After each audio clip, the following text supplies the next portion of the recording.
परळी नगरपालिकेत राष्ट्रवादी काँग्रेसच्या माजी नगरसेविकेच्या पुत्राकडून कर्मचाऱ्याला मारहाण। माजी नगरसेविकेचा मुलगा अजीज शेख याने केली मारहाण।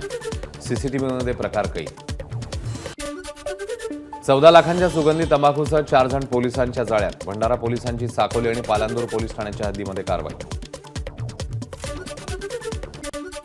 नाशिकच्या सातपूर औद्योगिक वसाहतीत एका कंपनीला भीषण आग। मेंटेनन्सचं काम सुरू असल्यानं आग लागल्याची माहिती। रायगडच्या तामिणी घाटात लग्नासाठी जात असलेल्या खासगी बसचा अपघात। 5 जणांचा मृत्यू, 27 जखमी। चालकाला वळणाचा अंदाज न आल्यानं अपघात। बुलढाण्याच्या मलकापूर जवळील राष्ट्रीय महामार्गावर गॅस टँकर आणि कंटेनरची समोरासमोर धडक। अपघातात 2 जण गंभीर जखमी। कोल्हापुरात गाईचं दूध खरेदी दरातील कपात मागे घेण्याकरता शेतकरी संघटना आक्रमक। पंचगंगा नदीमध्ये दूध ओतून शेतकऱ्यांचं आंदोलन। पश्चिम महाराष्ट्रात दूध संघाकडून दूध खरेदी दरात 3 रुपयांची कपात।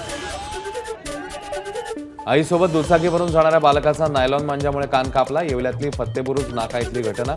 खासगी रुग्णालयात बालकावर उपचार। कानाला 12 टाके पडल्याची माहिती। काँग्रेस खासदार प्रियंका गांधी यांची बॅग सध्या चर्चेत। भाजप खासदार अपराजिता सारंगी यांच्याकडून प्रियंका गांधींना बॅग भेट। या बॅगेवर 1984 मधील शीख विरोधी दंगलीचा रक्ताळलेला फोटो। जम्मू काश्मीरमधील तापमानात मोठ्या प्रमाणात घट। पुढील 3 दिवस काश्मीर खोऱ्यात अनेक ठिकाणी थंडीची लाट येण्याचा अंदाज। एबीपी माझा, उघडा डोळे बघा नीट।